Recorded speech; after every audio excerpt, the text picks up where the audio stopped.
Vamos então agora falar do desagravo público.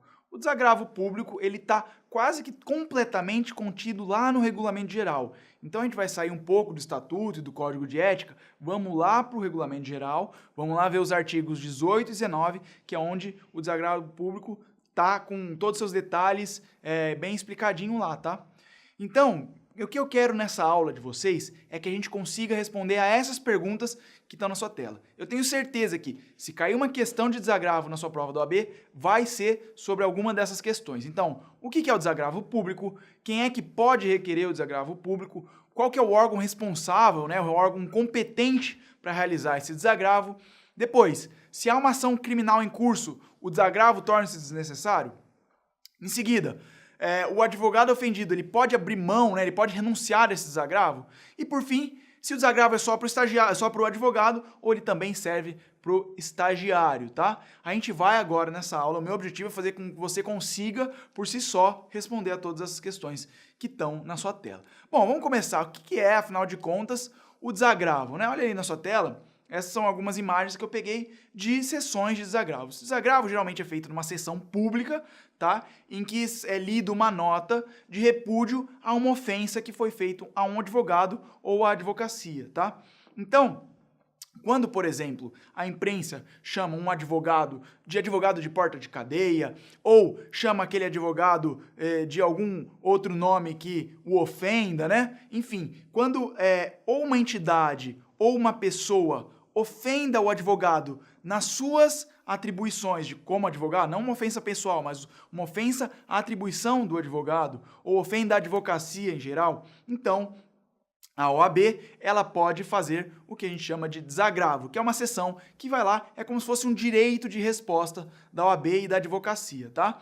Note que o desagravo não é titularidade do advogado ofendido, mas sim da advocacia em geral, e é por isso que o desagravo mesmo que o ofendido queira retirar, renunciar a esse direito, ele não pode, tá? Isso tudo a gente vai ver lá no regulamento geral, começando aí na sua tela, no artigo 18. A gente vai ler, tá? O artigo 18 e seus incisos, né? Que teve uma modificação, inclusive, em 2018. A gente vai ler tudo para que fique mais claro. Vamos lá. O que fala o caput do artigo 18? Olha só. O inscrito na OAB, veja que não faz a distinção entre advogado e estagiário. Então, parece que estagiário também pode ser desagravado, né? Porque ele também pode ter inscrição na OAB. Note que nem todo estagiário tem inscrição na OAB, mas alguns têm inscrição na OAB. E o inscrito na OAB, seja advogado ou estagiário, pode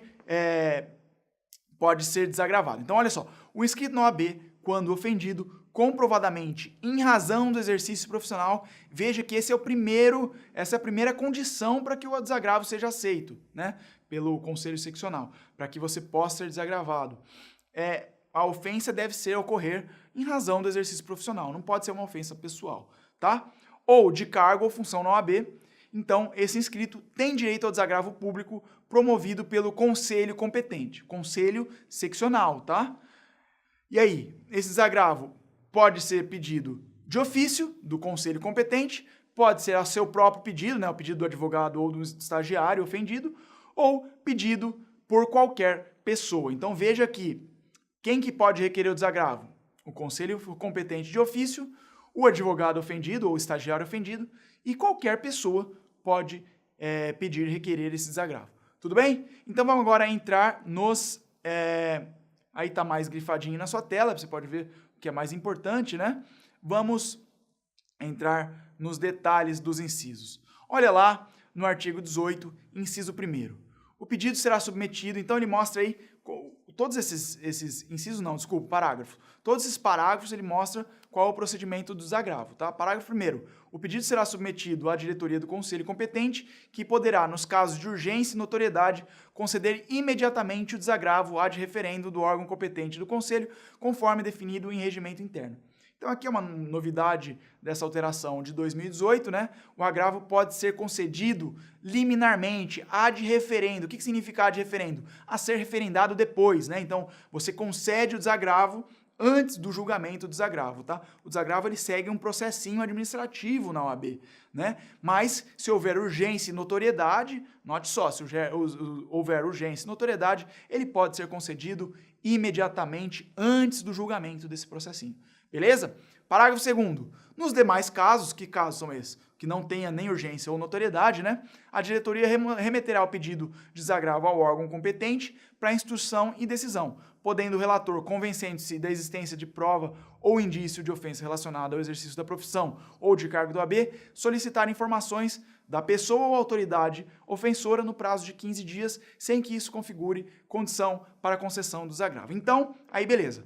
O relator, a diretoria, né, do conselho competente notou que não tem urgência nem notoriedade, não vamos dar o agravo ad referendo, então a gente vai agora começar o processo administrativo desse desagravo, certo? Então aí a gente vai ter um relator, né? E esse relator, ele pode pedir mais informações a quem ofendeu, né? A autoridade ofensora ou a pessoa. Ele pede essas informações em 15 dias para que sejam prestadas, tá? Independentemente desse pedido, o processo vai seguir, tá? É o que fala o finalzinho do parágrafo 2º. Vamos lá, parágrafo 3º. O relator ele pode propor o arquivamento do pedido se a ofensa for pessoal, se a ofensa não estiver relacionada com o exercício profissional ou prerrogativas gerais do advogado, ou se a ofensa configurar crítica de caráter doutrinário, político e religioso. Então, aí são algumas situações para o arquivamento já pelo relator. A ofensa ela deve ser sempre relacionada ao exercício profissional. Então, ofensas pessoais devem ser arquivadas.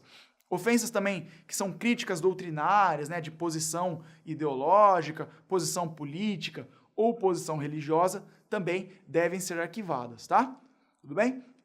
Vamos lá agora para o parágrafo 4º.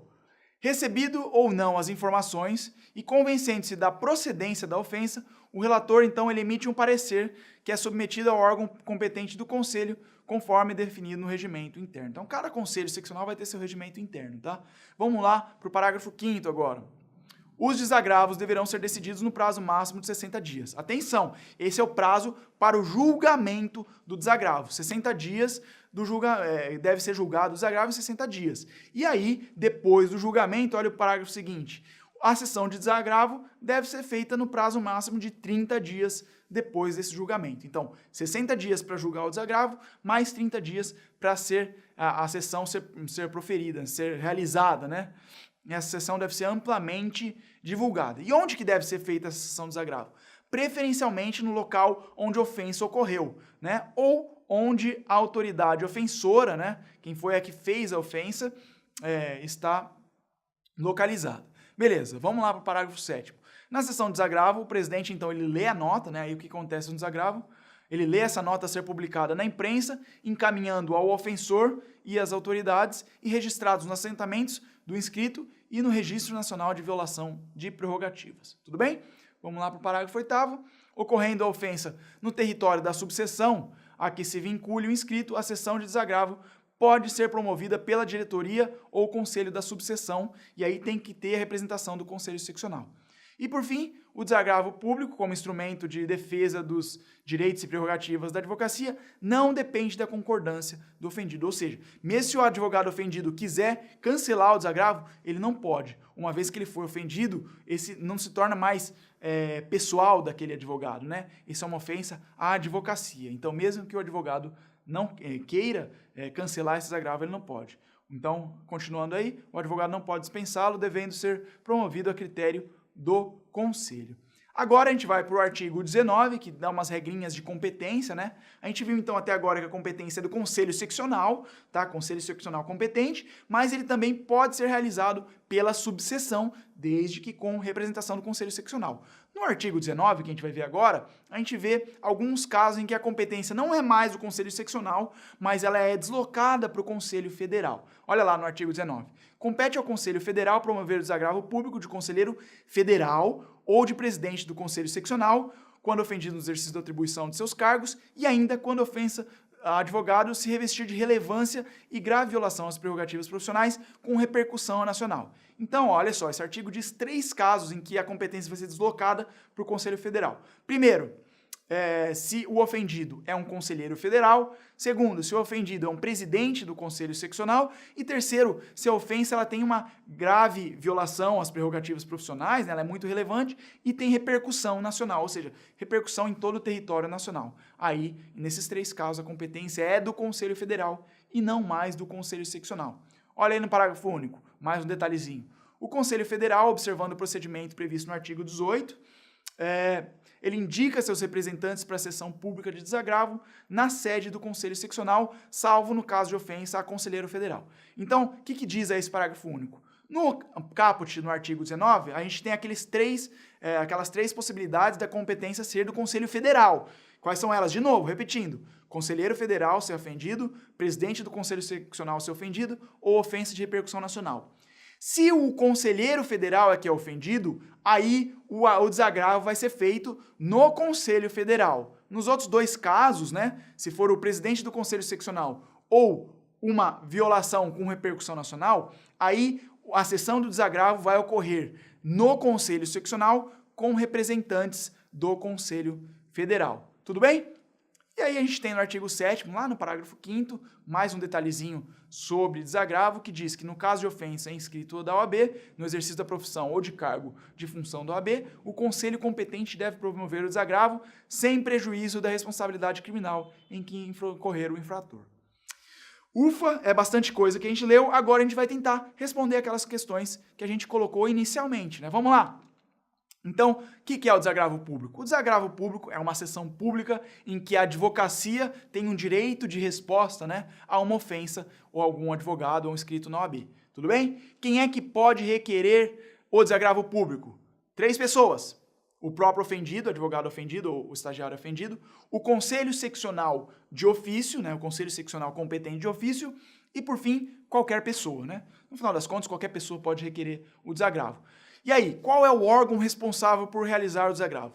Regra geral, conselho seccional. Mas pode também realizar o desagravo a subseção, né? O conselho ou a diretoria da subseção, desde que esteja representado pelo conselho seccional. E também a gente tem 3 casos em que a competência para realizar o desagravo agora vai para o Conselho Federal. Quais são eles? Se a ofensa for de conselheiro federal, se a ofensa for de presidente do conselho seccional ou se a ofensa for de repercussão nacional. Aí, nesses casos, quem deve realizar o desagravo é o Conselho Federal. Tudo bem? E aí, se há ação criminal em curso? A próxima pergunta. Se há ação criminal em curso, o desagravo torna-se desnecessário? Não. Independentemente de ação criminal em curso, o desagravo ainda permanece necessário. Próxima pergunta. O advogado ofendido pode abrir mão ou renunciar ao desagravo? Não, a gente falou isso, ele não pode, né? A partir do momento que o advogado for ofendido, essa é uma ofensa à advocacia, né? E o advogado não mais pode renunciar ao desagravo, beleza? E por fim, a última pergunta, pode o estagiário ser desagravado ou apenas o advogado? Na verdade, a lei diz que é o inscrito que pode ser desagravado. Então, pode tanto o advogado como o estagiário ser desagravado. E com isso, eu mando um forte abraço e até a próxima aula. Tchau, tchau!